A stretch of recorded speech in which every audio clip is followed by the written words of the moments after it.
that if you want people to believe that this country is going to be here, then you have to pay off all of your debts. So they're in favor of paying it off at face value. And Jefferson, why is Jefferson against paying it off at face value? Who snuck in the 10 years between the war and gobbled up all of these debts and paid them $2 for it? Speculators came in. And so if you pay it off at face value, according to Jefferson, are you rewarding crook loser people that are taking advantage of America's true fighters or something like that? Yeah. So he's against paying it off at face value because you're rewarding speculators.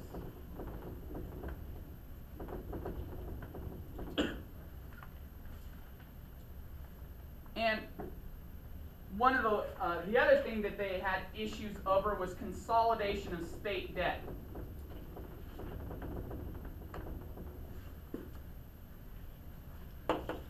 The Federalists are in favor of consolidating state debt, but why were some people against consolidating state debt? Some states had more debt than others. That's right. Thank you, someone else besides Kevin. Some states had more debt than other states. Some states, I think Virginia had paid off its debt. So why should you consolidate and then tax everyone if we've already paid it off? Other issues. Yeah, that's good. Oh, issues over the French Revolution. Should we support France or not? And how much power should the government have? Todd, if you have a question about the first party system, it's Federalists and it's Democratic Republicans. You can use the issues of debt. You can also use interpretations of the Whiskey Rebellion. Jefferson, who's God's chosen people? Farmers. Farmers. Okay, you're crushing God's people. This is not fair. Federalists, this is the job of the executive branch. We passed this whiskey tax. We passed this excise tax. That we agreed upon this, so you have to pay it. I don't care if it's targeting farmers in the West. That's their problem. I don't care if we don't have taxes on bankers in the East. If you want taxes on bankers in the East, then we need to put that tax on it. So those are some of the issues that led to the development of the two-party system. Okay, so two stories here. First is the lead up to the Constitution, and then it's what do we do with the Constitution? How are we going to interpret? We have these specific events, and where's the Constitution going to go? Are we going to go strict, or are we going to go loose and create things like the first bank to create stability, or is that against the Founding Fathers, which was them? Which I think is kind of funny because, a lot of people, what did the Founding Fathers want? The Founding Fathers didn't even know what the Founding Fathers want. They were arguing over it. So how are we to know what they wanted? Okay. Wow. During the national bank arguments, there were actually several very strong competing currencies in the states, which were completely crushed by the institution of the national bank. Yeah, which you could pull that in. If you have knowledge on that, then go for it. Okay, the story from here is eventually Adams becomes president and is crushed. Jefferson comes into power, leading into Jeffersonian democracy. Less government is better. Strict interpretation of the Constitution, except when it comes to issues of all that land in Louisiana purchased. But, besides that, it was pretty strict. Okay. And we didn't talk in my class a lot about the emergence of caudillos. Did you guys talk about caudillos in Lee's class? No. So, hopefully, you will get a question that will just center on this, which has happened. Last year there was a question that was exactly this topic right here. So maybe there'll be a question like this. And you did this or many of you did this question. Tell me a problem. Tell me about the AOC. What are some specific problems with it? How does Shays' Rebellion highlight that? And what is the Whiskey Rebellion? How does the Whiskey Rebellion show you how the Constitution fixed this? So look back at your exam for this because you already did this essay. Okay. Nation building, good times. Yes. Are there ever any questions about like specific parts of the Constitution?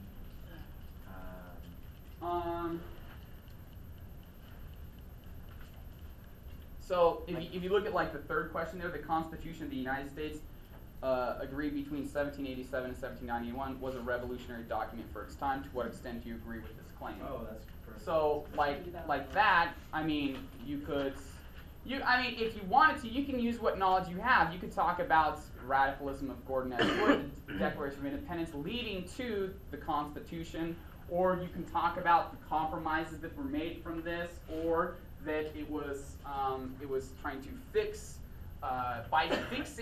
by altering the AOC, that made it revolutionary. You might want to define what you think revolutionary means, since I don't know what you mean by revolutionary. But yeah, there's going to be. It's not. I'm very confident there will be at least one question dealing just with this story or just with this story. There has been up to this point. Yes. Question? No. Okay. Any questions for me? What is floater appeared without question? Wait, what? They just like tack on that any questions. What does it say? Floater appeared with a question. It's like in the. Why did the U.S. Questions from Area 3. Why did the U.S. invade Canada in 1812? I think it's called fine. No, floater what? Oh, floater appeared. Oh, why did the U.S. invade Canada? Oh, floater. I have no clue. Maybe that was a joke from several years ago, and it's still funny. Okay, there's odds are there's going to be a question. Look, there's going to be some questions about Canada, and we didn't talk about Canada because you can only focus on, I mean, seriously, we're supposed to do all of this and talk about Canada, so that's okay. IB is okay with you not knowing everything, as long as you show that you know something about something, okay? You don't have to know anything about Canada. It's all right. You could live a full, happy life, be a productive member of society, and know nothing about Canada. Does anybody know anything about Canada? I'm sure some people. No, look. When I went to the ID conference several years ago, the guy did, instead of talking about Latin America, no Latin America. All he did was focus on Canada and the United States. And I said, I'm really sorry for you. And he said, no, it's fun. I said, no, really, I'm really sorry for you. Okay. Yes? Why do you have a Canadian flag but no American flag? Really? Because Canada's where it's at. That's why. Because Canada's The American flag is Oh, right fear here, not. Oh. and then I used to have the fan right there. So then every period for the first 10 minutes of class, I would just stand here like this. Any semi-serious questions? Okay, so I will let you know when we'll have either one more catch-all or one more Civil War or something along those lines. But similar, okay, like I said yesterday, and I don't know the day before, with each of these units, go through and make some flashcards or pull out your terms that maybe 6 or 8 terms with each of these units, dealing with this story or this story, and then just use those because you should be able to construct an essay using those. And that's going to be good for you.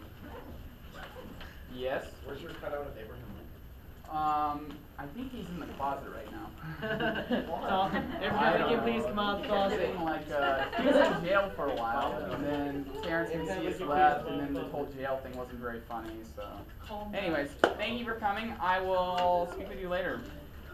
Thank you. Just calm down. You're welcome. He didn't die. He didn't die.